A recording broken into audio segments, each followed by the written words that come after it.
This video is for demonstration purposes only. We recommend you undertake a kayak course with an Australian canoeing qualified instructor. The first stroke to learn is forward paddling. The scoop side of the paddle is used to pull the kayak through the water. Put your paddle in the water ahead of you as close to vertical as you can and use your torso to draw it backwards parallel to the kayak, lifting it out of the water behind you with the paddle shaft now almost parallel to the water. Lifting the rearward hand while turning your torso to the other side will position the forward blade for the next stroke. Use your midriff for power, not just arms and shoulders. To paddle backwards or slow down, the forward stroke is reversed. Don't change your grip on the paddle.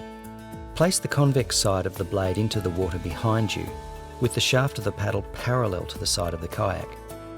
Then, while pulling the paddle forward in the water, bring the paddle shaft to the vertical and take it out of the water near your knee.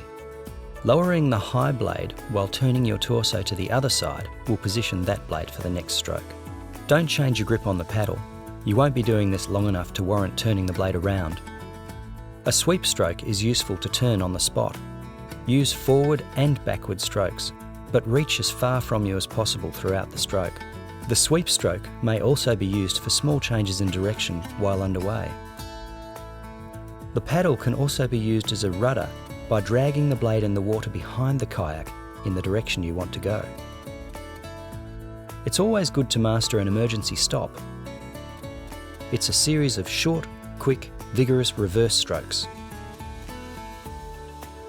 The draw stroke can be used to move sideways.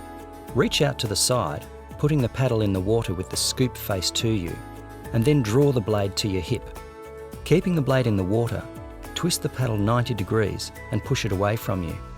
Twist it back to the starting position and begin the stroke again. The sculling draw stroke is another way to move sideways, but without having to lean out as far. Sweep the paddle forwards and backwards along the side of the kayak, twisting the blade in the water so the paddle is trying to pull away from you each stroke. The low support stroke is used to prevent you rolling. Reach out in the direction of the roll and slap the water with the face of the paddle, pushing down momentarily while you regain a level keel. You'll never know when you'll end up off your kayak. Mastering self-rescue techniques will get you out of the water and back on top within minutes. A paddle leash will keep your paddle nearby and acting as a sea anchor. Toggle handles are much easier to hold onto as they can twist freely.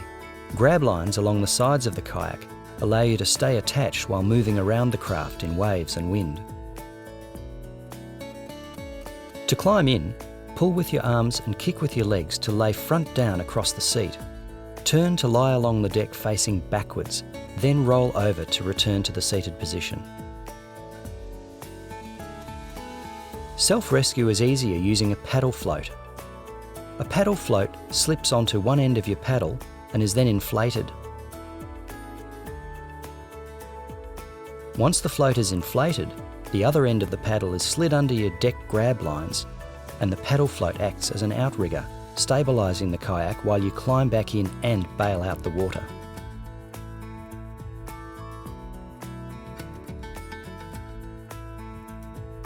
Pumps and sponges are essential equipment to bail out your kayak. It's recommended that you learn how to kayak with an Australian canoeing qualified instructor. Instruction will enhance your experience and help you to recognise danger. So know your own and your kayak's limitations. Then learn the correct way to become an efficient and safe paddler. Never paddle alone. Why not join a club? Kayaking clubs provide great opportunities to try new skills and visit remote places. Why not take the next step and contact Canoeing Victoria? Here's the website.